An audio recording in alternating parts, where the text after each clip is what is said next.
Hi all. നമ്മളിപ്പോൾ നോക്കാൻ പോകുന്നത് 2023 നടന്ന ടൈപ്പിസ്റ്റിൻ്റെ പ്രീവിയസ് ഇയർ ക്വസ്റ്റ്യൻസ് ആൻഡ് ആൻസേഴ്സാണ് നമ്മൾ നോക്കാൻ പോകുന്നത്. അതേപോലെ തന്നെ 2015 ടൈപ്പിസ്റ്റിൻ്റെ previous year question and answers നമ്മളൊരു സെറ്റ് ചെയ്തിട്ടുണ്ട്. 100 ക്വസ്റ്റ്യൻസ് ഉണ്ടായിരുന്നു. അപ്പോൾ അത് കാണാത്തവർ ചാനലിൽ കയറിയിട്ട് കാണുക.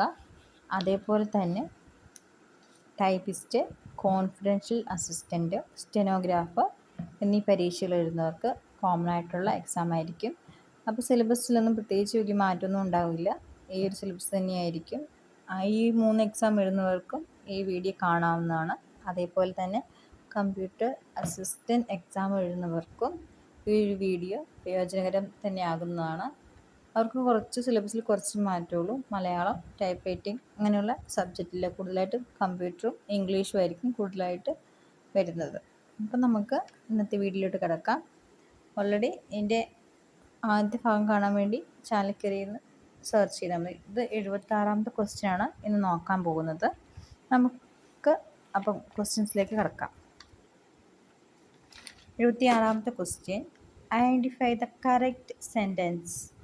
Option A, one of my friends live in Assam. Option B, one of my friends live in Assam. Option C, one of my friend lives in Assam. Option D, one of my friends lives in Assam. അപ്പോൾ ഇതിൽ correct sentence ഏതാണെന്ന് നമ്മൾ identify ചെയ്യാനാണ് question പറഞ്ഞിരിക്കുന്നത്. അതിൽ നമുക്ക് സ്വാഭാവികമായിട്ട് നമുക്ക് ആൻസർ എന്ന് തോന്നിക്കുന്നത് ഓപ്ഷൻ എ ആണ്, one of my friend leave in Assam. പക്ഷേ ഇതിൻ്റെ ആൻസർ വരുന്നത് അതല്ല, ഓപ്ഷൻ ഡി ആണ്. One of my friends, one of my കഴിഞ്ഞിട്ട് ഫ്രണ്ടല്ല വരുന്നത്, ഫ്രണ്ട്സ് ലീവ്സ് ഇൻ ആസാം. 77ാമത്തെ question, identify the segment of the sentence which contains an error.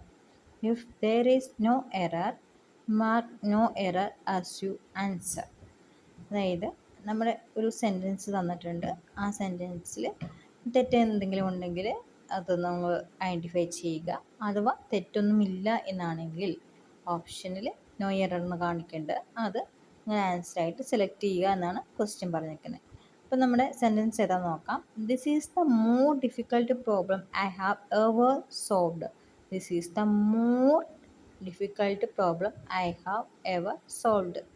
Option A, I have ever solved. Option B, difficult problem. Option C, the more difficult. Option D, no error. Mistake ഉണ്ടെങ്കിൽ ഇതിലേത് ഭാഗത്താണ് mistake? ഈ ഓപ്ഷനിൽ A B C എന്ന് കിടക്കുന്നത് അതിലേതെങ്കിലും mistake ആണോ? അതും അല്ലെങ്കിൽ mistake ഒന്നുമില്ല, നോ എറർ ആണെങ്കിൽ ഓപ്ഷൻ ഡി തിരഞ്ഞെടുക്കാം. അതിൽ ശരിക്കും പറഞ്ഞാൽ ഈ ഒരു സെൻറ്റൻസ് തെറ്റാണ് വന്നേക്കുന്നത്. ദിസ് ഈസ് ദ മോർ എന്ന് വരില്ല, ദ മോർ ഡിഫിക്കൾട്ട് എന്ന് വരില്ല. ഇതിൽ ആൻസർ വരുന്നത് this is the most difficult problem എന്നാണ് വരേണ്ടത്. അപ്പോൾ അവിടെ ദ മോർ ഡിഫിക്കൾട്ട് എന്ന് പറയുന്നത് തെറ്റാണ്.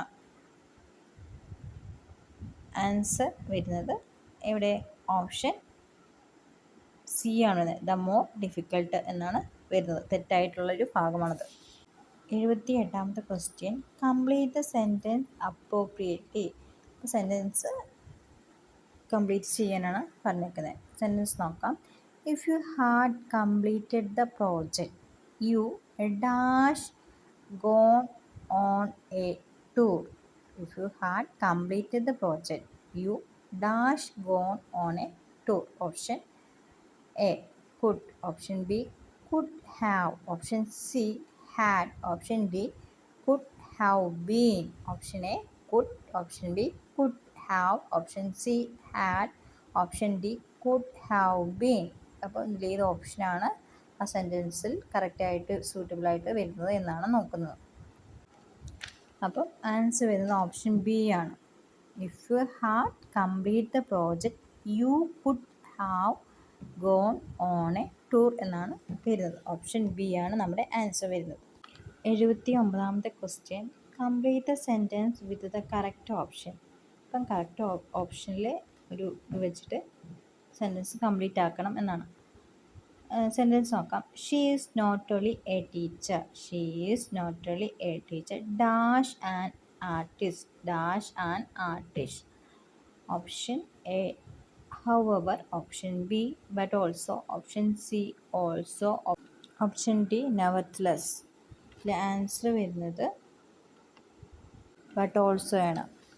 ഒരു എന്താ പറയുക, നോട്ട് ഓൺലി എന്ന് പറഞ്ഞിട്ടുണ്ടെങ്കിൽ അതിൻ്റെ ഒരു കൂടെ വരുന്നത് ബട്ട് ഓൾസോ എന്ന് ഒരു സിമ്പിളായിട്ടുള്ളൊരു കാര്യം അത് ഓർത്ത് വെച്ചാൽ മതി. നമുക്ക് ഏത് എക്സാമിനും നോട്ട് ഓൺലി എന്ന് കണ്ടു കഴിഞ്ഞിട്ടുണ്ടെങ്കിൽ ഡാഷ് ഉണ്ടെങ്കിൽ അവിടെ ബട്ട് ഓൾസോ ആയിരിക്കും എന്തായാലും വരിക. 80ാമത്തെ question, identify the correct option where capitals are used appropriately in the following sentence. Identify the correct option where capitals are used appropriately in the following sentence. Option: he is reading the English book The Wind in the Willows. Option A, he is reading the English book The Wind in the Willows. Option B, he is reading the English book The Wind in the Willows. Option C, he is reading the English book The Wind in the Willows. Option D, he is reading the English book The Wind in the Willows. ഇതിൽ capital letter ചില ഭാഗത്ത് വന്നിട്ടുണ്ട്. Sentence ഒക്കെ same തന്നെയായിരിക്കും, പക്ഷെ capital letter വന്നേക്കുന്നതാണ് ശ്രദ്ധിക്കേണ്ടത്. എവിടെയൊക്കെയാണ് capital letters വന്നേക്കുന്നത് അത് ശരിയായ രീതിയിലാണ് വന്നേക്കുന്നതാണ് നമ്മുടെ ക്വസ്റ്റ്യൻ. അപ്പോൾ ഇതിൻ്റെ ആൻസർ വരുന്നത്, അപ്പോൾ നിങ്ങൾ നോക്കുമ്പോൾ ഓപ്ഷൻ ശരിക്കും വായിച്ച് നോക്കുക. അപ്പോൾ എവിടെയൊക്കെയാണ് നമ്മൾ ക്യാപിറ്റൽ ലെറ്റർ ഉപയോഗിക്കേണ്ടത് എന്നുള്ളത് ഓപ്ഷൻ ഡി ആണ് ആൻസർ. അപ്പോൾ അത് നോക്കിയിട്ടുണ്ടെങ്കിൽ മനസ്സിലാവും.